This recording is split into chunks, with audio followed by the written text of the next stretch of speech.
I'm going to do a quick little video just to kind of get you warmed up when it comes to converting between fractions, decimals, and percents. So before you can begin on page 68, which is lesson 1's assignment, they give you a little example at the top of page 68, but I thought it might be helpful to give a little bit more information. So we'll start with an example, like we'll start with 30%, okay? So just as a basic, percent, as the meaning of the word, per meaning out of, or for, cent is a version of 100, as in century. So percent means out of 100. 30% actually means you have 30 out of 100. So that's how you convert all of your fractions to percents, first of all, is just by using the word percent, out of 100. Okay, and then you want to reduce fraction. Reducing fractions is about dividing out what's in common. So, like as a little side note down here, I guess in the corner, if I said half the class passed, I can write it as a fraction 1/2, and that would be true if there were 8 people in the class. That would mean 4 passed. That would be true if there were 100 people in the class. That would mean 50 passed. All of these fractions mean the same thing. It's just the top one is in reduced form. And so if I start with like 50 out of 100, for instance, and I want to reduce it, I divide the top and bottom by the largest number that goes into it. So like in this fraction, 50 goes into both 50 and 100. So you would divide them by the same number. Top and bottom get divided by the same number. 50 divided by 50 is 1.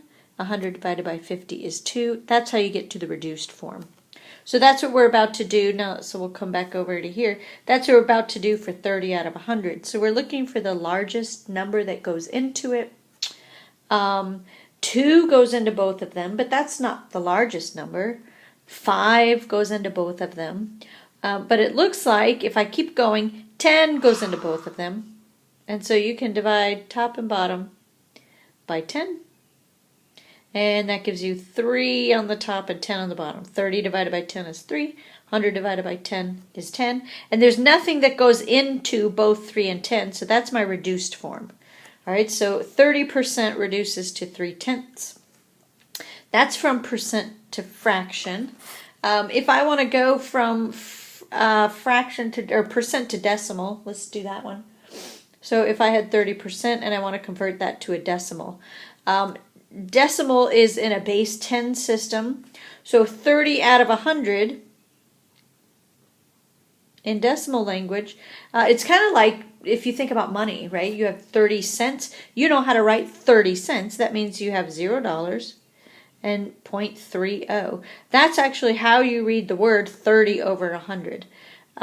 It tells you what to put in the first 2 decimal places to the right of the decimal point. So if I had 43%, you would write 0.43. Okay, if I had 7%, that's where you have to be careful. It's not 0.7. Technically what you're doing every time, or I guess not technically, a shortcut, is you're taking the number 43. I'm going to use a green pen so you maybe can see it better. So 43%, you're moving the decimal 2 places. When you convert from percent to decimal, move the decimal 2 places, always 2 places, and that will tell you where to put the decimal in your answer. So if I move it from the end of the 3 over 1 over 2, that's how I get 0.43. If I use that method with 7, so 7, the decimal point, if you think dollars, the decimal point is always right after the number. If I want to change from percent to decimal, I have to move it 2 places. 1, 2. So that means it rests right there. If you have a gap with no number in it, you fill it in with a 0. Okay, so that's 0.07. That's how you change 7% to a decimal. So if you always remember 2 decimal places.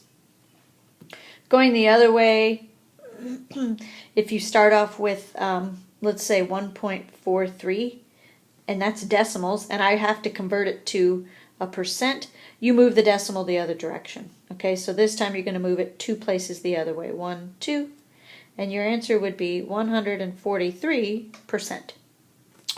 If you had 0.29 as your decimal, and somebody wanted to convert that to a percent,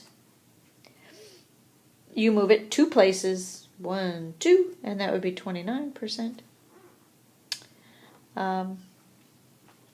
So that's it. That's converting. I guess I'll do one more. Like if you had 0039 for a decimal and you had to convert it to a percent, you take your decimal, you move it 1, 2 places, and you get 0.39. So that would be 0.39%. So that's kind of converting between percents and decimals.